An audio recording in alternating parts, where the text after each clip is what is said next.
आप में से कई लोगों को शायद वीर सावरकर नापसंद हो और कई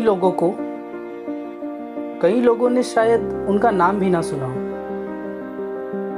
लेकिन मैं इस वीडियो को स्टार्ट करने से पहले ये कहना चाहता हूँ कि अगर आप आज की यह वीडियो पूरी देखें तो आपको शायद कुछ ऐसी बातों का पता चले जिन्हें हमसे बहुत सालों से छुपाया गया है। चलिए शुरू करते हैं आज की वीडियो को। कांग्रेस की स्थापना का क्या मकसद था, इसको विस्तार से समझने के लिए हमारे पास एक किताब है।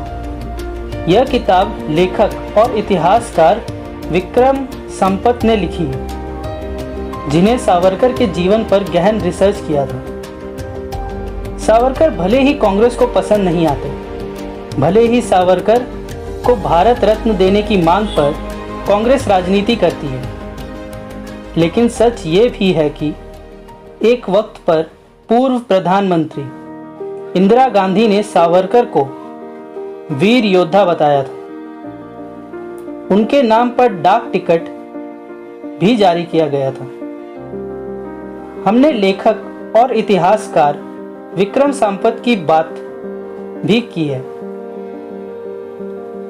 हमारे देश में कई ऐसे लोग हैं जिन्हें वीर सावरकर का नाम अच्छा नहीं लगता। वो सावरकर को अपमानित करते रहते हैं। ऐसे लोग सावरकर के बारे में दुष्प्रचार करके अपना एजेंडा चलाते हैं, लेकिन इन्हें पता नहीं है सावरकर सदियों में कोई एक होता है। सावरकर के बारे में मैं आपको 3 अहम बातें बताता हूं, जिसके बारे में बहुत कम लोगों को पता है। या एक तरह से ये मान लीजिए कि इन बातों को वर्षों तक देश से छुपाए रखने की बहुत कोशिश की गई थी। आज़ादी की लड़ाई में सावरकर पहले व्यक्ति थे जिन्होंने अंग्रेज़ों का विरोध करने के लिए विदेशी कपड़ों की होली जलानी शुरू की थी। ये वर्ष 1905 था। तब सावरकर पुणे के फर्ग्यूसन कॉलेज में पढ़ते थे।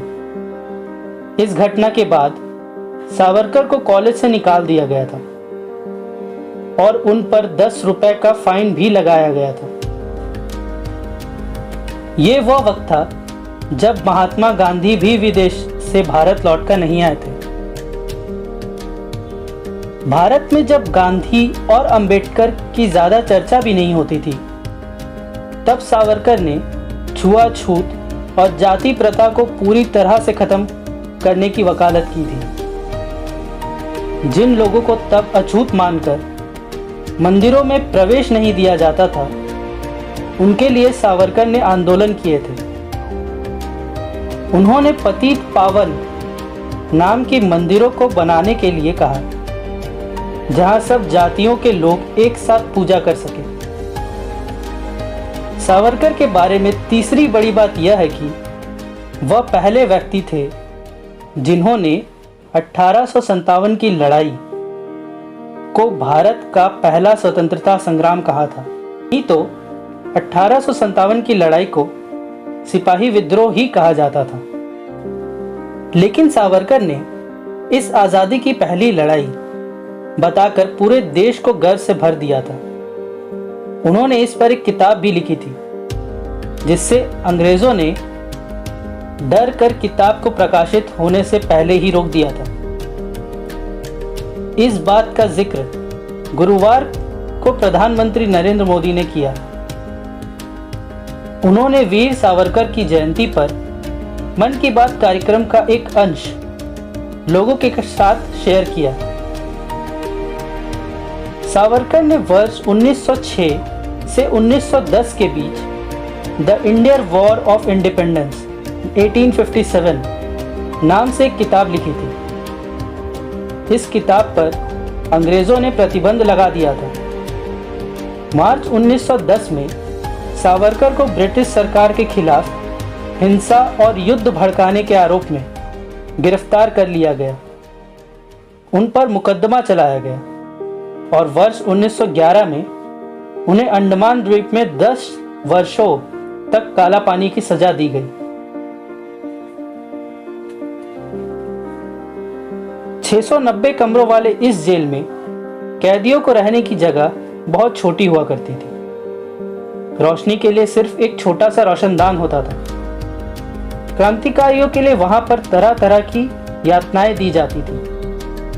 उन्हें बेड़ियों से बांधा जाता था, उनसे कोहलू से तेल निकालने का काम कराया जाता था। वहां हर कैदी एक निश्चित समय में करीब 13.5 किलो नारियल और सरसों से तेल निकालना का काम करता था, और अगर कोई ऐसा नहीं कर पाता था तो उसे बुरी तरह पीटा जाता था और बेड़ियों से जकड़ दिया जाता था। कैदियों के पैर हमेशा जंजीरों से बांधे रहते थे। उनके लिए चलना फिरना और नित्य काम करना भी मुश्किल होता था। वीर सावरकर ने इतनी मुश्किल हालात के बावजूद काल कोठरी की दीवारों पर 8 से 10,000 पंक्तियां लिखी थी। उन्हें कविता लिखने के लिए पत्थर के कलम और जेल की दीवारों को कागज की तरह इस्तेमाल किया था। अंग्रेज सरकार वीर सावरकर को यातनाएं देते थे, जबकि दूसरी जेलों में बंद जवाहरलाल नेहरू जैसे कैदियों को लिखने पढ़ने की सारी सुविधाएं मिलती थी। उन्हें रोजाना अखबार भी मिलता था, जिससे उन्हें देश और दुनिया की हर खबर मिलती थी। इसे आप जेल में वीआईपी ट्रीटमेंट कह सकते हैं। जबकि सावरकर ने जिन यातनाओं को सहा है, उसे एक दिन भी कोई सहन नहीं कर सकता। सावरकर के बारे में ऐसी बहुत सी बातें हैं जिन्हें लोग जानते नहीं हैं। ऐसी ही कुछ बात मैं आपको बताता हूँ। 22 जून 1940 की एक तस्वीर है, जब नेताजी सुभाष चंद्र बोस वीर सावरकर से मिलने के लिए उनके घर गए थे।